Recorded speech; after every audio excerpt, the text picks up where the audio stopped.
Doctor Lutfur Rahman স্যারকে ধন্যবাদ জানাচ্ছি যে স্যার আপনাদের সুবাদে আমাদের এই অডিটোরিয়ামটা তৈরি হয়েছে। আপনারা সিএডিপি প্রোগ্রাম দিয়ে শিক্ষা প্রতিষ্ঠানকে উন্নত করতে চেয়েছিলেন। এখানকার যত সাজসজ্জা, অ্যারেঞ্জমেন্ট, ডেকোরেশন, সাউন্ড সিস্টেম, ওই আপনার স্মার্ট বোর্ড সবগুলোই কিন্তু স্যার আপনাদের প্রকল্পের আওতায়, সিএডিপি প্রকল্পের আওতায় আমরা তৈরি করেছি।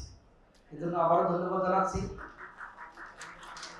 কলেজের বিভিন্ন ক্ষেত্রে কলেজের অবকাঠামোর থেকে আমাদের আপনাদের এই টাকাটা আমাদের যথেষ্ট সহায়ক হয়েছে। প্রত্যেক ডিপার্টমেন্টে আমরা ল্যাপটপ দিয়েছি, প্রজেক্টর দিয়েছি এবং বই সহ অন্যান্য যে কোনো ক্ষেত্রে আমরা অনেক কাজ করেছি। আমরা 4 কোটি টাকা আমাদেরকে দিয়েছিলেন এবং আমরা বেসরকারি কলেজ হিসাবে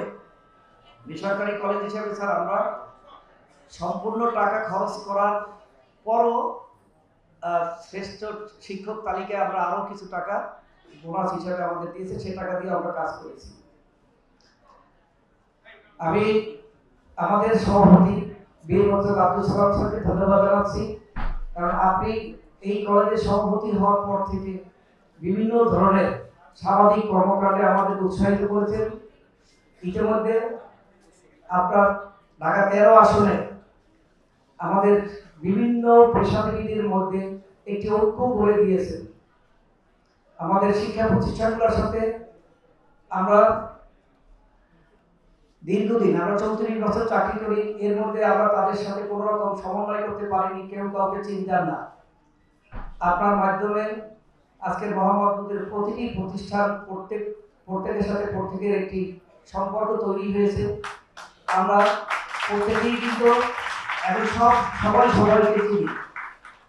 এই একটা সামাজিক উদ্যোগ, আপনি এখানে মাদক সন্ত্রাসের বিরুদ্ধে সেই প্রতিষ্ঠান প্রদান এবং শিক্ষার্থীদের নিয়ে মানববন্ধন এবং র্যালি করে পুরো বাংলাদেশকে তাক লাগিয়ে দিয়েছে।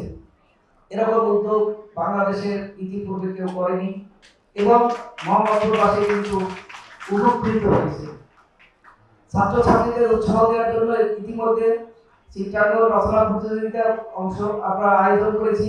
আপনি দেখেছেন যে সেখানে কি রকম সাড়া ছিল এবং সেখানে আপনি নানাভাবে আর্থিকভাবেও স্পন্সর করেছেন, যাতে তাদের উপলব্ধি দুপুর একটা বাচ্চা এসে থাকবে তার জন্য খাওয়ারও ব্যবস্থা করেছেন, টেস্টের ব্যবস্থা করেছেন। আরো ব্যতিক্রম ছিল, আমরা যে কোনো পুরস্কার সাধারণত জানি ফার্স্ট সেকেন্ড থার্ড 3টা, কিন্তু আপনি দিয়েছেন 10টা। আরো এটার সাথে যুক্ত আছে যারা এখানে এসেছে সবাইকে মেডেল দিয়েছেন, যেন কেউ খুব শূন্য হাতে ফিরে না যান, কেউ যেন মন খারাপ করে না যান। আপনি আরো আপনার পরিকল্পনায় আছে যে আপনি এখানে খেলাধুলা, অন্যান্য কালচারাল অনুষ্ঠানের মাধ্যমে সবার সাথে সবার একটা সম্পর্ক গড়ে তুলবেন। তো আমরা আজকে ট্যুরিজমের জন্য আপনাকে যেটা বলবো, আমি 92 সালে জয়েন করার পর থেকে প্রতি বছরই কিন্তু কলেজের বার্ষিক বনভোজন শিক্ষার্থী এবং শিক্ষকদের জন্য আমি আহ্বায়কের দায়িত্ব পালন করে এসেছি এবং এটা একটা এই ট্যুর আমাদের জীবনের কিন্তু একটা অংশ। আমরা যখন কোথাও কোনো একটা বোরিং ফিল করি, কাজ করতে করতে টায়ার্ড হয়ে যাই, তখন আমরা বেড়াতে যাই। এই বেড়াতে যাওয়াটা কিন্তু শুধু যে বেড়ানো তা না, আমরা যে এলাকায় যাব সেই এলাকার কৃষ্টি কালচার, সেই এলাকার অবস্থা, সামাজিক অবস্থা, এগুলো কিন্তু আমরা উপলব্ধি করি দেশে এবং বিদেশে। অতএব এই কাজটা করার জন্যই আসলে বিভিন্ন দেশেই কিন্তু এই বিভাগটা খোলা হয়েছে। ঢাকা বিশ্ববিদ্যালয় সহ জাতীয় বিশ্ববিদ্যালয় খুলেছেন।